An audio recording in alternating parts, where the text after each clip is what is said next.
Om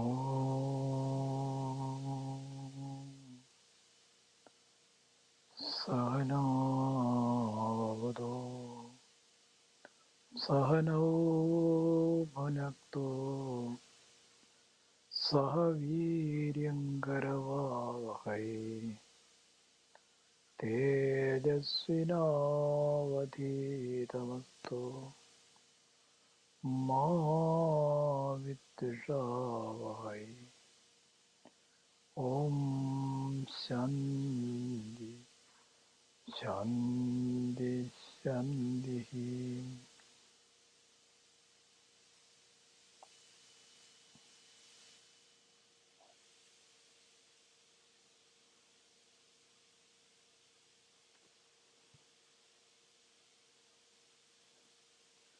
Before we proceed any further, we should take a decision in our mind with regard to our interest in the subject.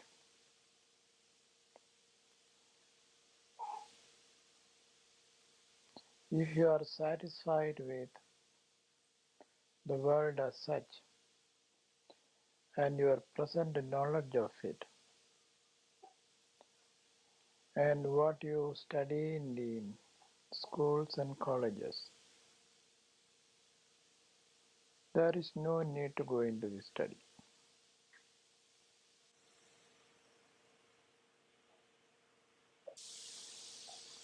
What is taught through Western methodology is to look at what is presented to our senses and ask to identify each item and then to examine the structure of those items and observe the function provided by or allowed by those structures.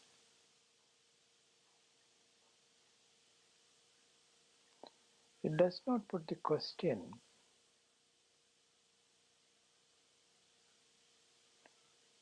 who decided those structure to be like that, for what reason, what purpose it serves. There is a riddle the children ask. Why in Japan the crows fly to the east? So people, they spend a lot of time thinking about it. With all your reasoning, you cannot find a reason for it. So you finally surrender to the child who asks you the riddle. Then the child would say, give the answer, because the crow has wings. Why does the crow fly to the east? Because it has wings. Is that a right answer?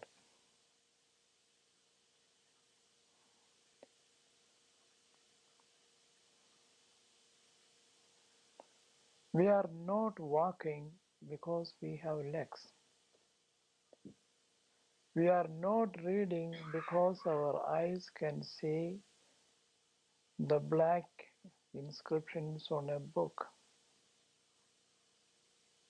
We are not eating because the food is cooked.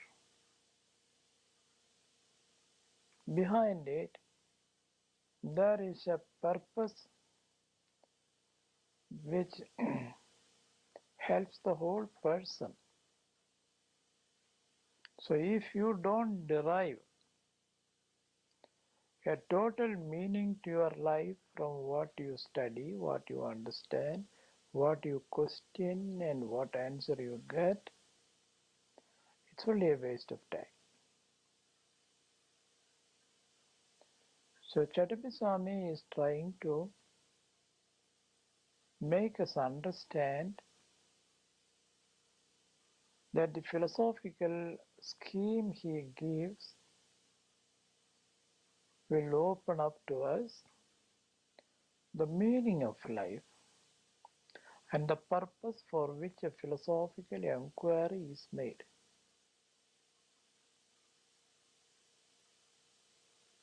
It is not the satisfaction of a random curiosity. This is a very classical, it is not Chattambi Swamy's invention, this is a very classical way of approaching the Darshana Shastras in India. One of our major Upanishads, even though small, is the Kena Upanishad. The Kena Upanishad opens with a question, Kena, by whom?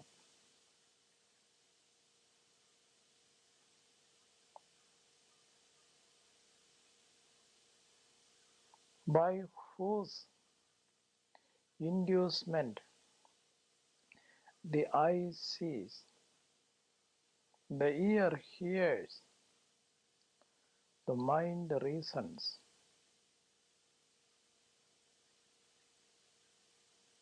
It is as if there is a law behind it. And all these laws are related to one total law who cannot be differentiated from the enunciator of that law. So the law and the lawgiver and the enforcement of that law are not segregated. We do not begin with a kind of a blind faith in a god or a demiurge or a deity.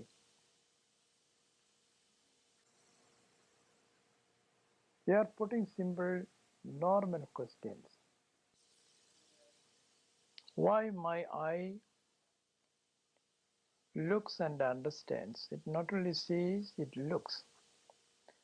Why my ear not only hears, but it listens.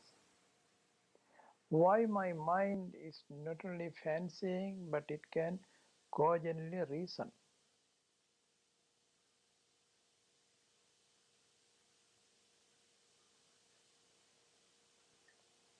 What the eye sees is only the environment. What the ear hears is only its environment. What the mind reasons about is also about its environment. Now the question arises, how many environments we have? When I look at you, you are in the environment. But when I look at my thought, the thought is not sitting out there. It is within me. And that becomes an object for me to say. It becomes an environmental factor. Thus, your very self, when you are imagining that to be a perceiver of your thoughts, a presentation of your knowledge, that becomes an internal environment. So we have an external environment and an internal environment. Today, to my great satisfaction, I found Western physiology also begins like that. Western physiology also looks for an external environment and an internal environment, with one little difference. What are the external environments and the internal environments they speak of? They see the whole body as an organism of cells.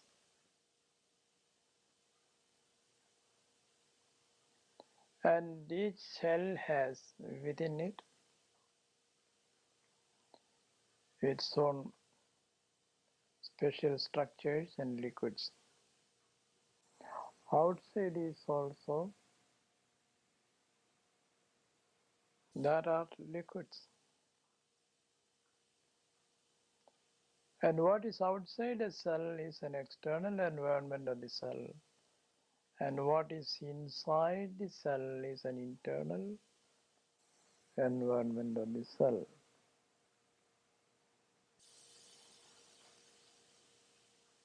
So they make a study of how the external and how the internal are relating to each other.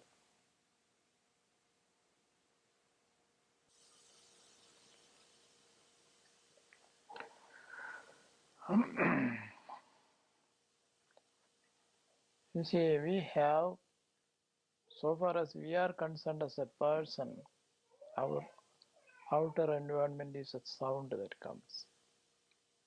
The touch we get, heat or cold, the light that falls into light, not only of this physical light, but any kind of a stimulant that is coming to us, by which our sense organs are opened up. And also the taste that we feel in our mouth, the smell that we get. These are all our outer environmental factors. Now the question is, are they all there by random occurrence, or there is a scheme by which all these are put there? And it is here we have to think of an Ishvara, a lawgiver, a law enforcing agent, and the law itself, and the reasonableness of that law. In this prime law of life, individuation is possible only by interrelating the external environments and also the internal purpose which we conceive for our life. It is not because food is cooked that we eat it. We cook the food because we want to maintain ourselves. There the life is so conscious of its maintenance, and it knows food is a necessary ingredient. So there is one central point to which you bring all necessities of life. That is called the individual. So an individual is formed, not formed outright with a sense of I, because when you were only a single cell in your mother's womb, there was no I consciousness. And the I consciousness came to you not even when you were a fully formed child in your mother's womb. When you came out of the mother, people were calling you child or baby. You also thought of you as a baby. There was no I consciousness. But there was a nucleus of a central point of consciousness to which all the external stimuli were traced, and a reaction was coming spontaneously from there. Now this Western physiology says we are all automations. Here, an Oriental philosopher will not agree with him to say that we are all automations. Rather, we would say all these automatic functions in our body are made possible by generating such structures when we are embryos. That means the biologic or the biotic principle entity within us has an unconscious purpose to develop hands and legs, to develop eyes and ears, to develop the correlation between different parts of its faculties. And that is called individuation. This individuation is accepted by psychologists like Jung. So it is here that we make a departure from the Western notions of a person. So this physiologist who has given very beautiful study of everything from a Western methodology, he comes to the conclusion that this is a perfect machine. The body is a perfect machine. But in a machine, many coordinations are preconceived, generated, and fitted into it so that a steam engine to function, there has to be a piston pushing into a barrel where the steam can be pressed into through a smaller channel which can generate an energy. Although it is a mechanical device, the piston did not come into existence by itself. The barrel did not come into existence by itself. The connecting link between the barrel and the piston to a part of a wheel, and where there is a movement, forward and backward movement is making the wheel to rotate. An entirely different kind of movement that is devised by an engineer, that devised by an intelligence. So Swami is here asking us to see this intelligence at a very level. He begins with the 5 pranas and wants us to say these 5 pranas work differently. And the 6th part of the prana, it is not functioning as a separate prana, but as the gross end of our intelligence. An intelligence which is tucked into the physical body, therefore a physical reflex can act in unison with a reason. Thus our handle to do anything with ourselves is to relate ourselves first with the prana.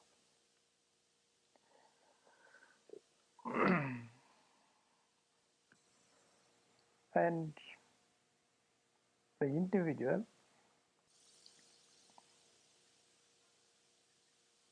the collective, the individual function is part of the collective function. The collective function is the prakriti or Moola prakriti,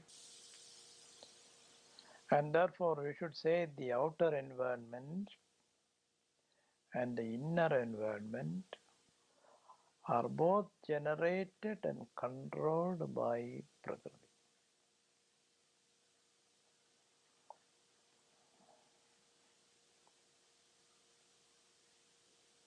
And the constituents or the prakriti on one side, on its physical side, are the 5 elements, and on the psychic side or the side of the spirit are the gradations of understanding, sattva, rajas, and tamas. Thus, this is our starting point, the three gunas and the five elements. If you do not accept it, then we cannot go any further, proceed any further. You are not allowed to believe it. You can reason about it. There is sufficient reason for bringing in these 8 entities. Then we say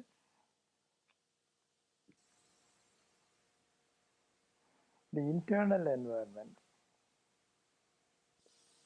If you take the eye for instance,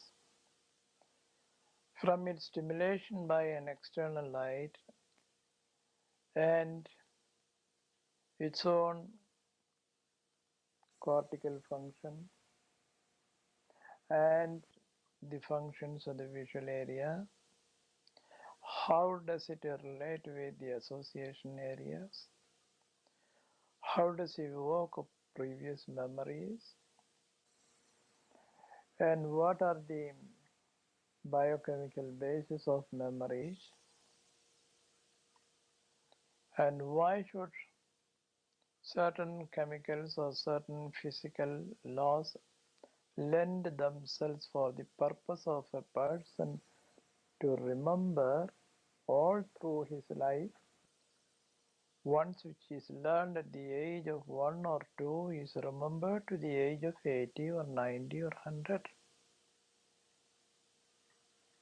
That means a long-term purpose is served by the memory process. And if you go and analyze a memory, you cannot go beyond an electrical impulse. You cannot go beyond a chemical consolidation in the brain, not beyond that. But then to know that you have now got the secret, that is the greatest mistake. You hear the 9 symphonies of Beethoven, or you hear a piece of Mozart. However much you analyze the grand piano used by these great musicians, the complex alloys that are used for the their springs and their wires, and the metallic sound it makes, and the frets and all that, will not give you the least idea of from where the symphony comes. So this is a grand error which we have to point out at the very beginning of Western studies. They have forgone the most important problem and skip to the next one. From there on, they are right.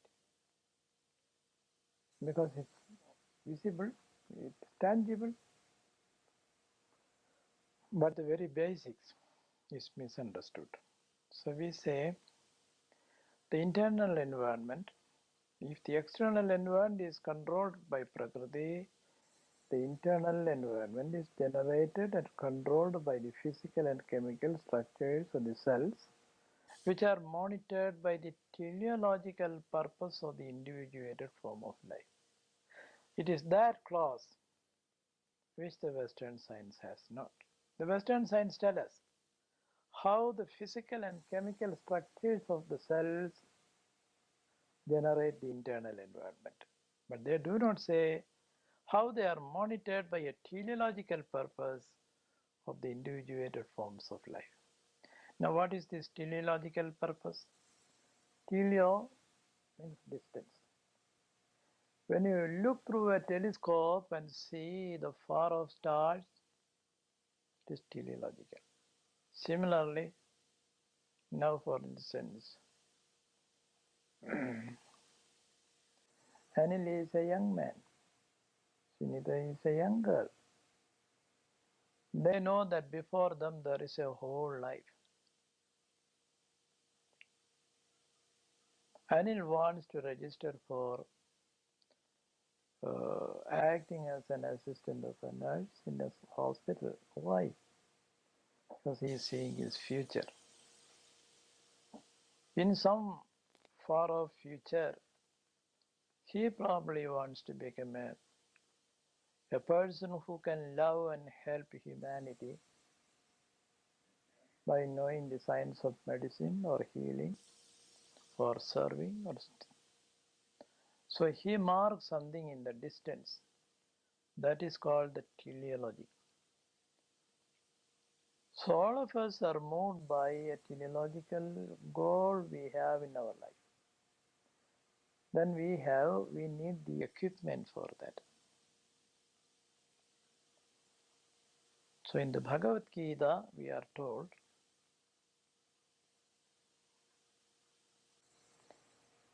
there are environmental factors which come changing from day to day, and a person can more or less expect the kind of environment to which he is going to put himself. I am a teacher. I will not be called to the bar to plead for a case. I will not be called to a hospital to do a surgery. I will not be called to the ocean to fish. I will not have any of these things but only to teach. So somewhere in our life, we are told that in our future, the most recurring thing that is going to happen is something in which our heart can be fully set. The purpose of our life can be established. And that gives a teleology to each person. And it is that teleological purpose that decides to meet the contingency of that environment, you should have certain talent. So the talent is not coming overnight. You require many years of training to acquire that talent. And when the talent is performed, you are happy. So we have put in our system, scheme, the ultimate goal of life is to be happy, ananda. So in the evolution of a person, what he ultimately comes to is a state of happiness. And the state of happiness is very much established on his understanding.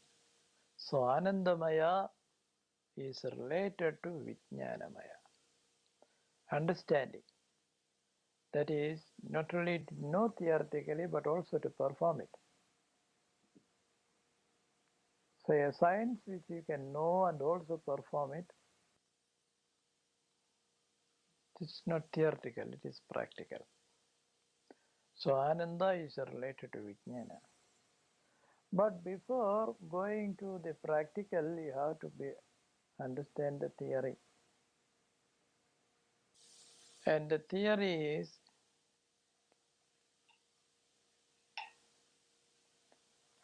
to go into the correlatives. And the correlatives have a foundation. And the foundation is looked into with your interest. So there has to be a knower and a doer and also an enjoyer. And that doer, he should have a background. He should have the necessary equipments.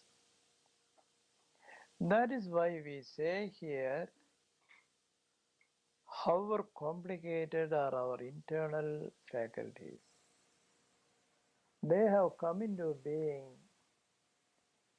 because of an earnest desire on the part of an individual to be what he wants to be. Now, the part which you do not understand is how you came to possess within your personality factors which were going to help you in your life. And if we are told that genetically it is the choice of the chromosome from a parent, father separate, mother separate, and these chromosomes get together and entwine into pairs that decides your behavior. If so, when I was nobody, I had no consciousness. I was just getting formed from my father and my mother. Why only a particular chromosome was chosen to be paired with another chromosome? A scientist would say it's a random possibility. Now there are more great theories are coming, such as the orgasmic depth for the man or woman at that time, or the body temperature, or the variation in the body temperature in the male and the female when they were uniting, the kind of food that they had taken that day, the other stimulations which they were receiving, etc. But these are all like the blind man's buff. But if you accept the theory that this is not your first life, and you are a momentum, a wave which is passing through the several bodies which were cast behind. That is why I asked Anil to read Guy Morchie's book, in which an appendix is given, in which there is the poem on wave. Just as a wave is passing through the water and leaving behind many, many waves to become again ocean, we were also waves which began in the ocean of life millions of years ago. And we have formulated many waves and again dissipated them back into the ocean. But carry with us all the experiences which we got through each life.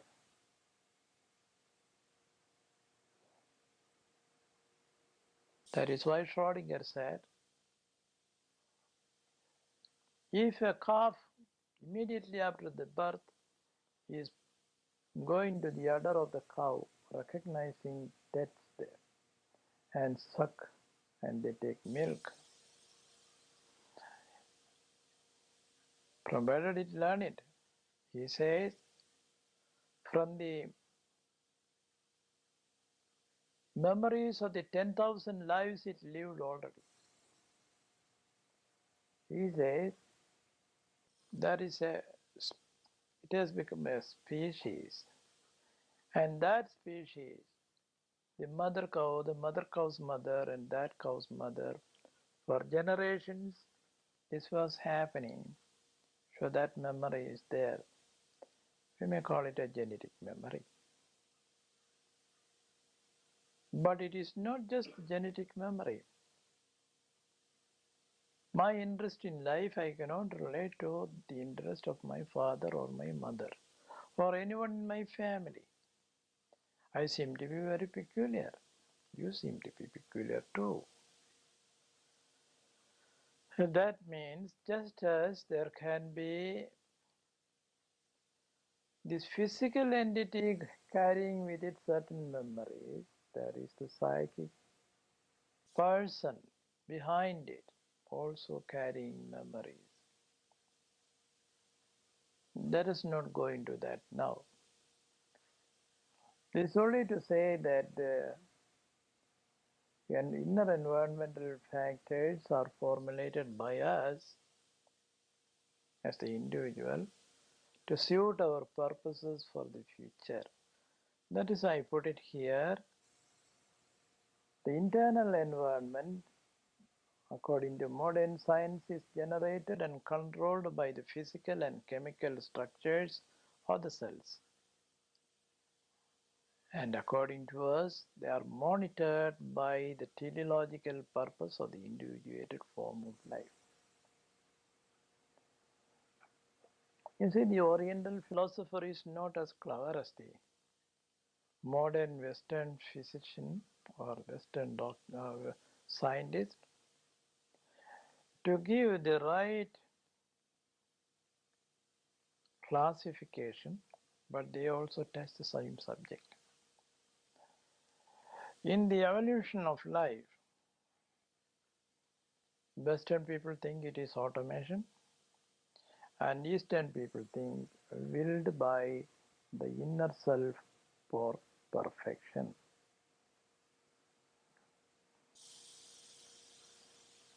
From life to life, from day to day, from experience to experience, what do we gain? We gain perfection. And automation is not getting any perfection because whatever perfection is in the automation is to be first of all put there by a man and it will precisely do it. But the physiologist believes that there is a viral physiology, there is a bacterial physiology, there is a cellular physiology, there is a plant physiology, there is a human physiology. So as you move from the viral physiology to bacterial physiology, you find more complex arrangements, organization, and that organization is giving it a more perfect chance. And when you come to the cellular physiology, uh, see the plants, any living being with a cell, its inner mechanism is made very perfect. So from then you pass on to the plant physiology and to the human physiology.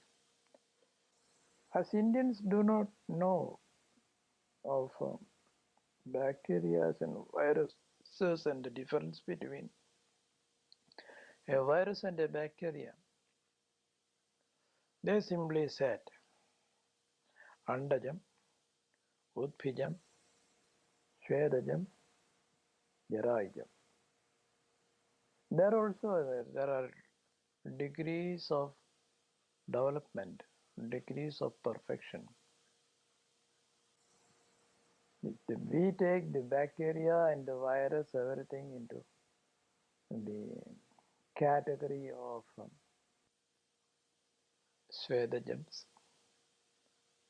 That means the bugs which are born in the dirt, which multiply in the dirt. And also Udbhijam, that which is coming from the root or the trunk or a branch of a plant, or Andajam, born of an egg, hatched out of an egg like a bird, or the Jarajam, the Homo sapiens, those which are intelligent beings. So a classification is made by us also. So here it is, there is no uh, shame in accepting the Western categories, the Western classifications. I think the viral physiology, bacterial physiology, etc. is a better way of looking at it than Andajam, Udbhijam, Svedajam, Jarajam. Then we say, according to us, yesterday I was explaining how the various pranas are coordinating factors within us to get a certain desired effect, such as the control of the heart or various functions in us. The physiologist also has to say the same thing. The physiologist says there are 25 trillion red blood cells to transport oxygen from the lungs to the tissues. 25 trillion red blood cells to transport oxygen from the lungs to the tissue. You see, in modern science, when it comes to a matter of quantifying, we have to accept it because nobody can sit and count and decide that there are only 25 trillion red corpuscles and not 27 more. Why not we say there are 25 trillion and 27 red corpuscles? No. We have to approximate all this to certain quantities. By taking a small sample and then multiplying it with the whole total amount, etc., we arrive at it. So this is an approximation, statistical approximation, we accept it. But what do they say? 25 trillion red blood cells to transport oxygen from the lungs to the tissue. Now,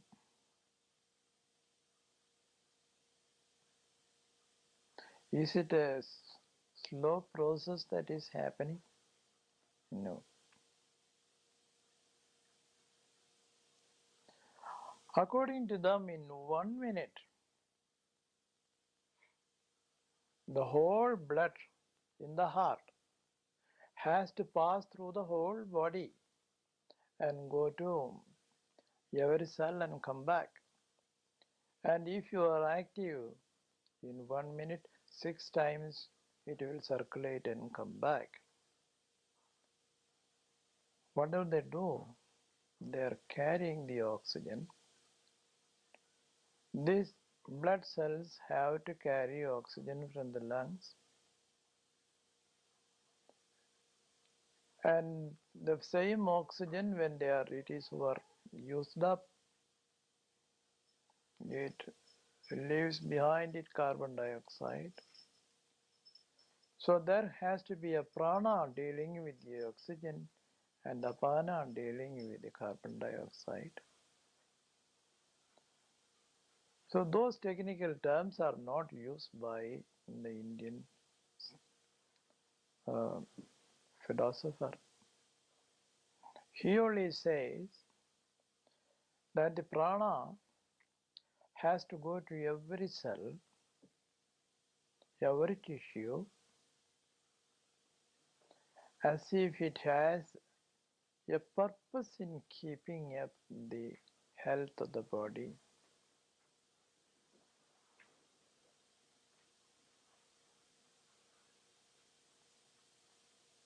Suppose we cut that number into half.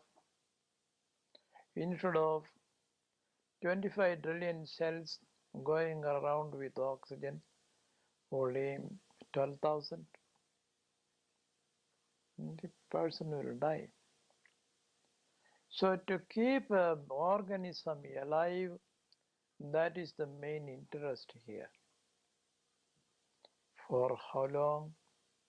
For the birth to the death, to the very last moment, the body is trying to maintain life. What is maintaining life means? Maintaining life means keeping up the status quo. The state of the normal function of all the faculties of a body without going on the plus side or the minus side. So it is called the homeostasis. Life is nothing but homeostasis. But in this homeostasis, if you program and give a language to a computer, and if there are say 25 million information bits fed into a computer, and you ask for a relevant word, relevant information, then it has to scan through the entire memory. So at that time you just find in your computer the term, the warning, thinking. It is thinking. Say to give a little time. In an ordinary computer it takes a little time, but there are now new computers which in 1 second time can scan through several millions of information bits and give the correct answer. Our body is even much better than that. And what is it doing? The computer is going this way and that way and finally come to homeostasis. Similarly, our life also, if too much oxygen is used up or too much carbon dioxide is used up, if too much water is drained off and too much water is within it, all this can upset the balance. And bringing it back to balance is called homeostasis. Exactly as the Western scientist says, there is an inner control to make homeostasis. Chattambi Swamy's book also says there is an inner control to bring homeostasis, and he thinks that is done by the prana. They do not say red corpuscles, but they say prana vahini. The prana vahini, ambu vahini, rakta vahini. Vahini means a conveyor. So there are conveyors in it. In the blood vessel, it is not just blood alone is going. See, the plasma is there, and in the plasma there can be many things absorbed, as nutrition can be absorbed, oxygen can be conveyed. So one carrier can be used for several purposes. And here also the greatest wonder is when two different factors are conveyed through the same conveyor, they do not get mixed up. It is as if each one's assigned function is not mixed up with another function.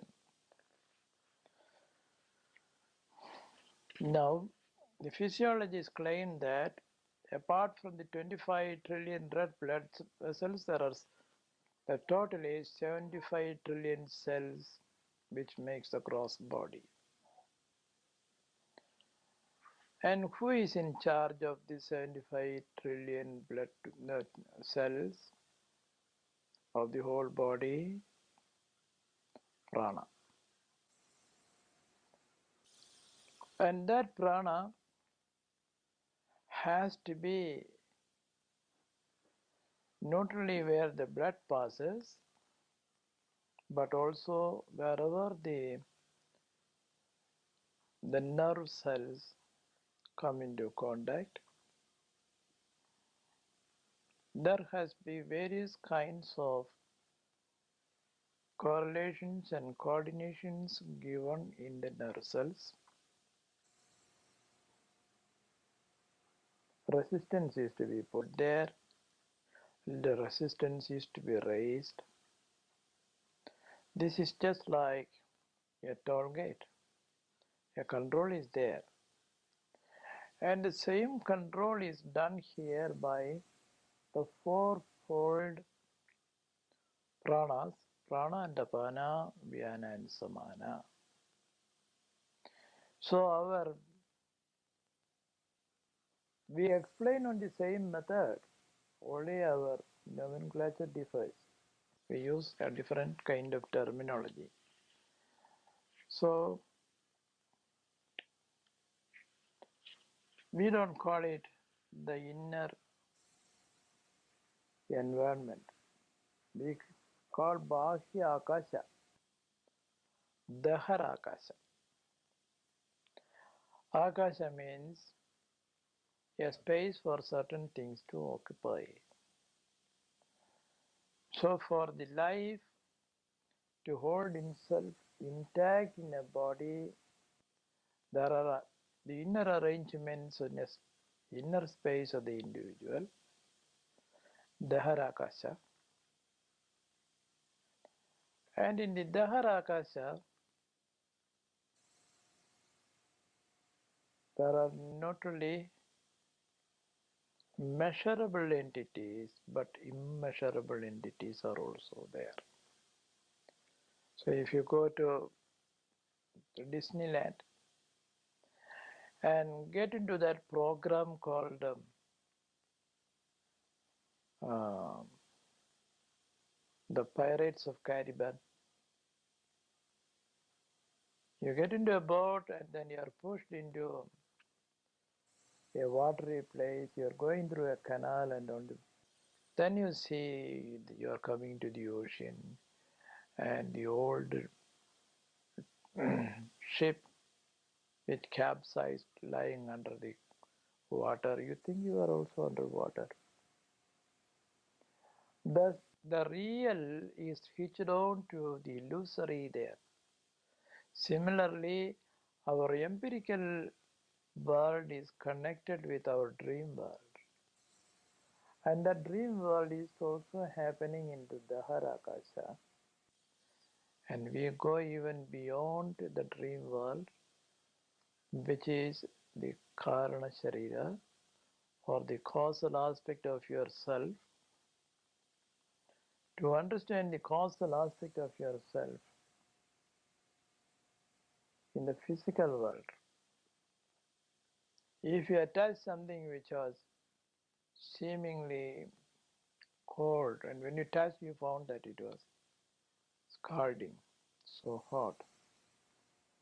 So then you realize that metals like iron won't remain red hot. After some time, the color goes and still it is hot. Afterwards, you are very careful to touch. Here, from an experience which happened here, a control or a caution is now coming in the form of a reflex. On seeing it, by reflex, you move away from it. And this we call a samskara. A samskara which is imposed upon you under empirical circumstances. But certain other things, an internal fear which is put there by the species itself. Say you give a fish or a red rat to a dog, it will easily eat it. You give it to a cow, it won't eat it. The cow just smells and moves away from it. That means there is a conditioning in the cow which belongs to all the cow species. Then there is another kind of conditioning which is not coming from a species but from the very formation of your psyche. This we call the vasana.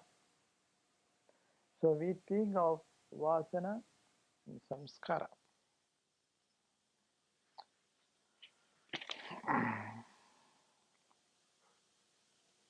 Now you see, the physiology says there is a positive feed in control and there is a negative feed out control. This the Indian philosopher also accepts. We say Our life is regulated by opposites put in it. In our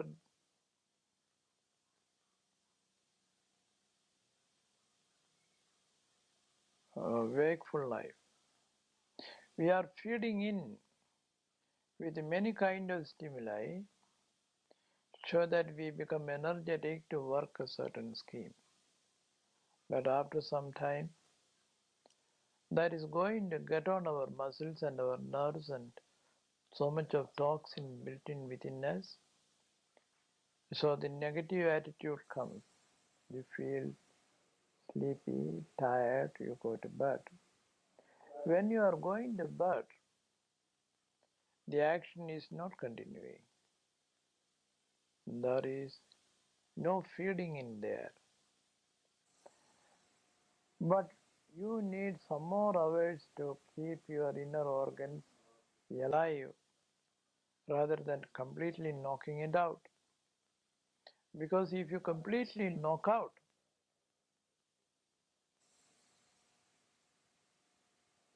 there will be an acceleration of your breath. In your deep sleep, where there is no dream, your breathing increases. And if there is too much cumulative effect of, say, oxygen, that is going to make you, say, the homeostasis fall, and that becomes imbalance. And to take away the imbalance, you have some dreams. In the dreams, it's a very important thing to understand. Say there are two functions. You are breathing because of an autonomous function. You are breathing in because of a voluntary function. According to the modern physiologist, the heart is not one pump, it is two pumps. And these two pumps are used. One to pump out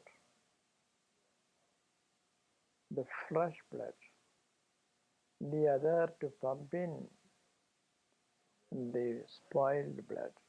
So the arteries and veins are controlled by two separate pumps. Similarly, the Indian philosopher also speaks of the two kinds of operation going on simultaneously in us. One manipulated by your brain, another manipulated by your heart. Not literally. What is manipulated by the brain is the states of consciousness that are changing and moving in us. The other is the kind of interest which is aroused by the states of consciousness. And the kind of interest that is aroused, it is called the rasa. And the other is called the bhava. So there is a bhava and a rasa. In your deep sleep, you have no dream. As you have no dream, you are not enjoying anything. You are also not suffering from anything. You are a totally neutral state. But even when you are sleeping, if there are dreams, you can enjoy a fight there, you can enjoy a sight there, you can enjoy a feast there, you can enjoy or you can have various kinds of uh,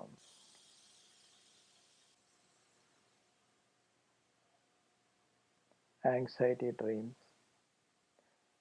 So your heart has to pump very much at that time because of the anxiety. So these are not purposeless. There is nothing happening in the three states of consciousness which is purposeless All the purposes are to generate and control, generate and control, generate and control.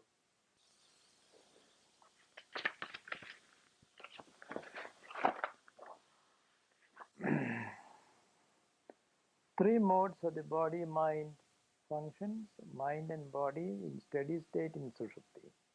Mind and action body reflexing operating, active body reflexively operating, Swapna.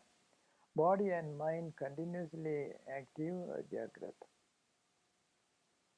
That is how the 24 hours are balanced. 8 hours, 8 hours, 8 hours. But those 8 hours are interspersed. So if you look at the physiologist, the extracellular fluids and the intracellular fluid, they are not the same. Sodium, chloride, bicarbonate ions, oxygen, glucose, fatty acids, amino acids, carbon dioxide, all in the extracellular fluids. Potassium, magnesium, phosphate, ions, etc. in the intracellular fluid.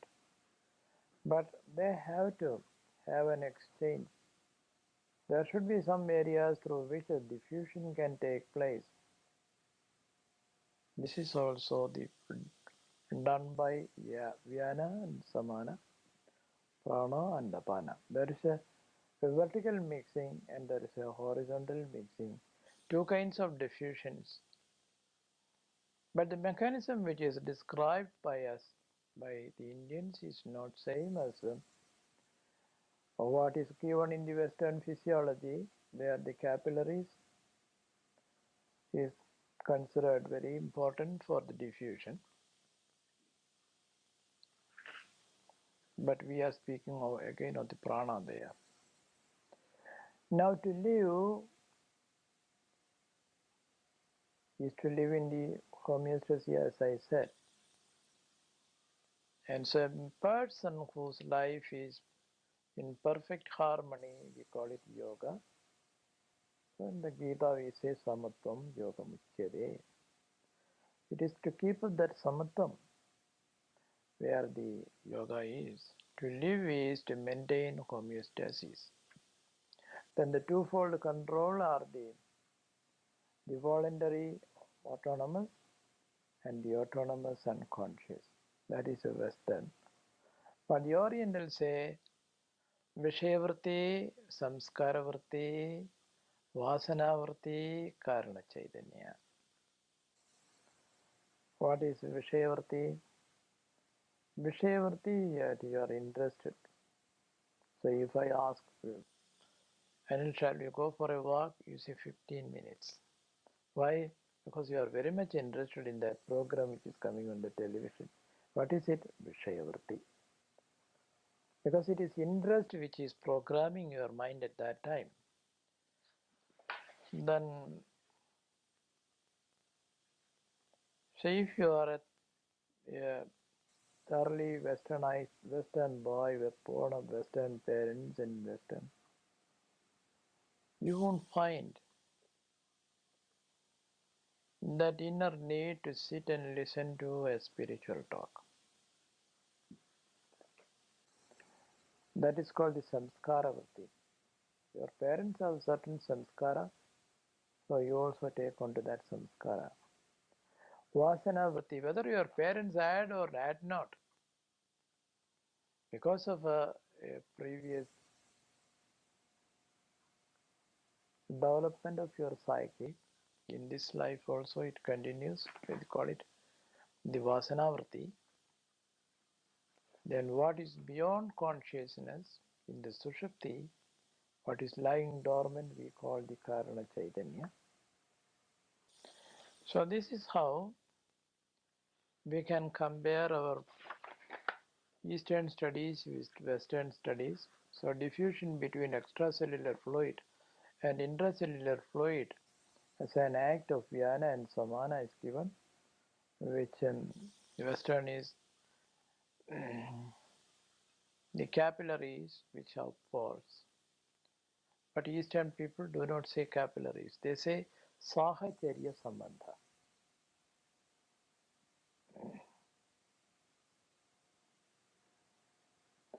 Almost no cell is located more than 25 to 50 microns from a capillary, according to Western.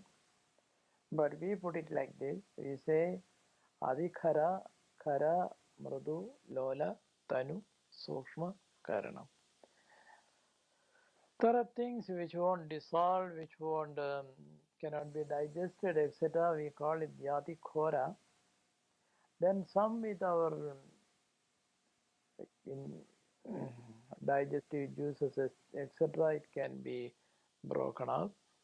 Some it is easily digestible, it is mrudu, it is even less, more easily digested, it is lola. And something which goes along get into the blood sugar, etc., almost immediately, tanu. And then we go beyond the visible parts of the body as the sukshmam. And then we say the law itself is enabling a certain thing because it is in the karana. So in the control system of the mind and body, prana, apana equation, they equalizes the control. Concentration of oxygen in the extracellular fluid. Control is set to regulate the concentration of oxygen in the extracellular fluid. This is done by chemical characteristics of hemoglobin. But we, instead of bringing hemoglobin, we bring in these two entities called the prana and the rasa. Hemoglobin is also a chemical entity. And all the chemicals in Indian language, it is rasas.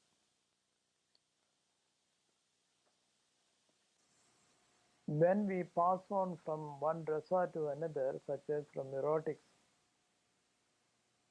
to anger, or sarcasm, or fear, or anxiety, or to peace, there must be subtle changes, chemical changes in our brain too.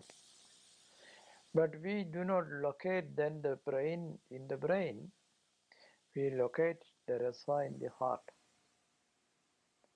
So between prana and rasa, we see all these cellular exchanges are happening. So apana is the control agent. Say if oxygen, prana is the feeding agent, the apana is the control agent of carbon dioxide concentration.